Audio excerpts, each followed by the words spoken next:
మీరు మీ అభిమాన shows and serials TV కన్నా ముందు ఈటీవీ విన్ యాప్లో చూడండి.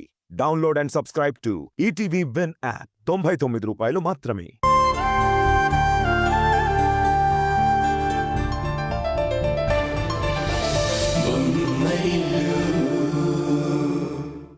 మిడిల్ క్లాస్ నుండి వచ్చిన హై క్లాస్ తెలివితేటలున్నాయి ఉషకి. మట్టి బొమ్మే కదా అని తేలిగ్గా తొక్కేయాలని చూస్తే పగిలిన గాజు ముక్కలా కాలికి గుచ్చుకొని గాయం చేసే రకం ఈ ఉష.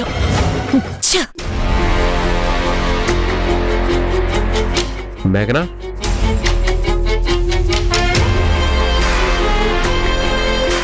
మేఘనా,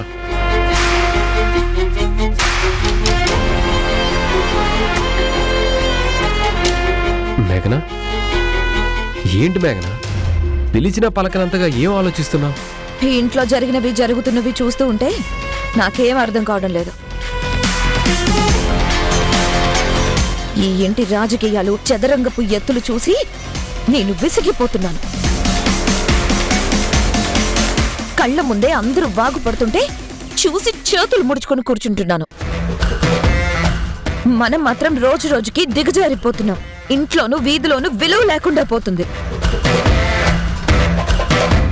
ఎప్పటికి సంజయ్ మన బ్రతుకులు మారేది? ముందు అందరి గురించి ఆలోచించడం మానే మేఘనా. ఫ్రస్ట్రేట్ అవ్వడం వల్ల ఏంటి ప్రయోజనం చెప్పు? మావయ్య గారు చెప్పిన న్యూ బిజినెస్ ప్లాన్ మీద వర్కౌట్ చేస్తున్నాం కదా. అది మొదలైతే త్వరలోనే మనం కూడా బాగుపడతాం. 10 మందిలో పేరు పలుకుబడి పెంచుకుందాం. మీకేంటి సంజయ్, మాటలు మాత్రం బానే చెప్తారు, చేతల్లో మాత్రం పనులు అడుగు కూడా ముందుకు సాగవు. అదేంటి మేఘన అలా అంటావు? ఏదో ఒక ప్రయత్నం చేస్తూనే ఉన్నాం కదా. ఏం చేస్తున్నారు? ఏం చేస్తున్నారు అని కంపెనీలో ఒక పనివాళ్లాగా పనిచేసుకుంటూ సీనియారిటీ పెంచుకుంటున్నారే తప్ప త్వరగా ఒక కంపెనీకి ఓనర్ లాగా ఎదగాలని కనీసం ఒక్క క్షణమైనా ఆలోచిస్తున్నారా? దానికోసం పనికొచ్చే పని ఏదైనా ఒక్కటైనా చేసావా? ఇక నాదేం లేట్ లేదు మేఘనా. నువ్వే బిజినెస్ కావాల్సిన పనులు చూడు. వీలైనంత త్వరగా స్టార్ట్ చేయి.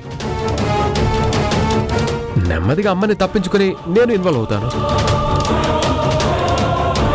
ఇక లేట్ చేయదు మేఘనా. పనులు స్పీడప్ చేయాలి, బిజినెస్ స్టార్ట్ చేయాలి, త్వరగా డెవలప్ అవ్వాలి, సక్సెస్ సాధించి మన టాలెంట్ ఏంటో చూపించుకోవాలి. అన్నిటికంటే ముఖ్యంగా ఈ సొసైటీలో నాకంటూ ఒక గుర్తింపు తెచ్చుకోవాలి. నా సక్సెస్ చూసి అందరూ షాక్ అయిపోవాలి. నేను సిద్ధంగానే ఉన్నాను మేఘనా. ఇక నువ్వే మీ నాన్నగారితో చెప్పి వర్క్ త్వరగా స్టార్ట్ అయ్యేలా చూడాలి. నేను నీ నుంచి స్పీడ్ ఎక్స్పెక్ట్ చేస్తుంటే నువ్వు నన్ను స్పీడప్ చేయమని ఆర్డర్స్ పాస్ చేస్తున్నావా? బాగుంది సంజయ్, ఇది చాలా బాగుంది. మరి ఏం చేయమంటావు? అమ్మకి తెలియకుండా మేనేజ్ చేస్తూ బిజినెస్ రన్ చేయడం అంటే మామూలు విషయమా? దాని గురించి నువ్వేమీ టెన్షన్ పడాల్సిన అవసరం లేదు సంజయ్. నేను దానికి ఒక ప్లాన్ చేశాను, దాన్ని ఫాలో అయితే చాలు. ఏంటది?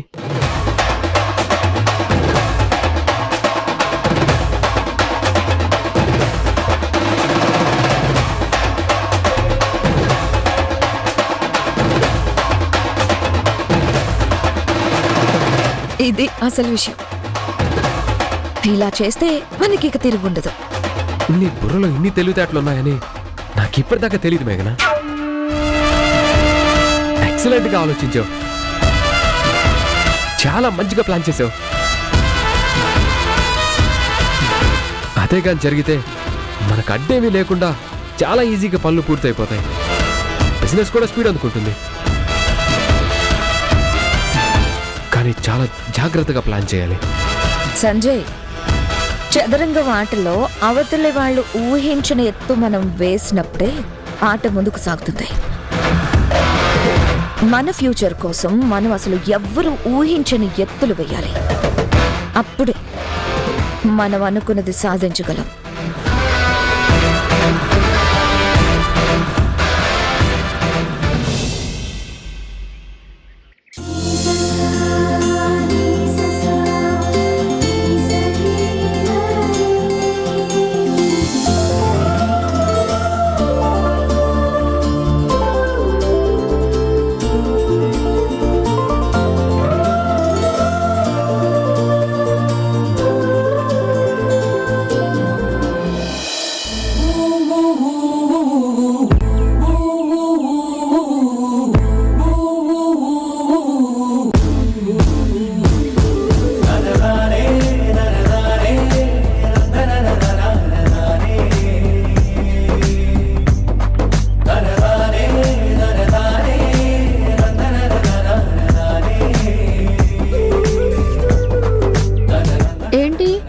రోజు బాబు గారు హుషారుగా ఉన్నారు, ధ్యాస పాట మీదకి మళ్ళించారు.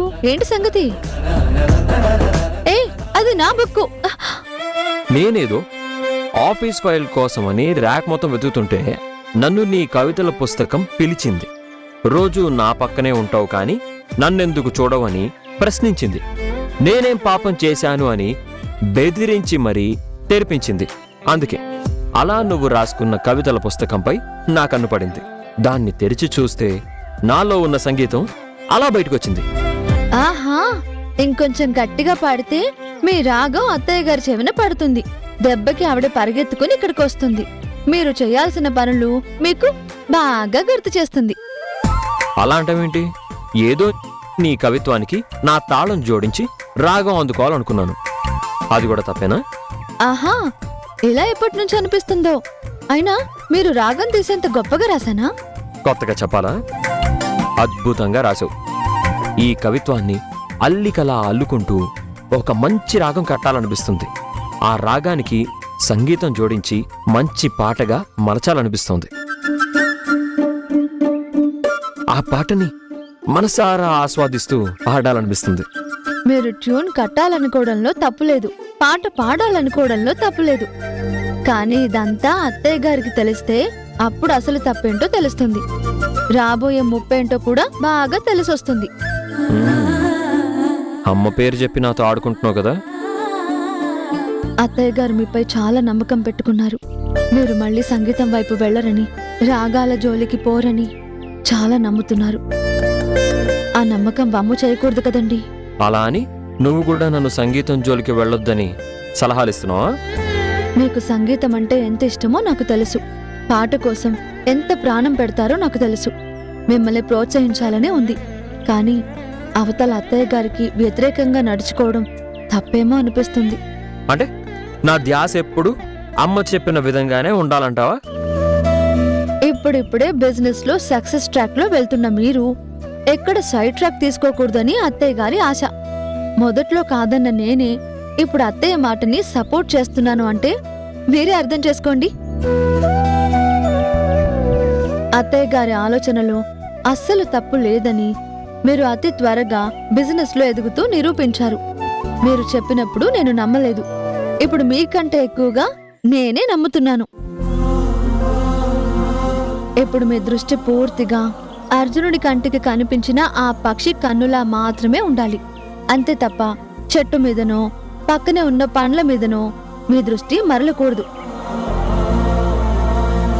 అందుకే మీరిప్పుడు ఫోకస్ చేయాల్సింది బిజినెస్ మీద మాత్రమే.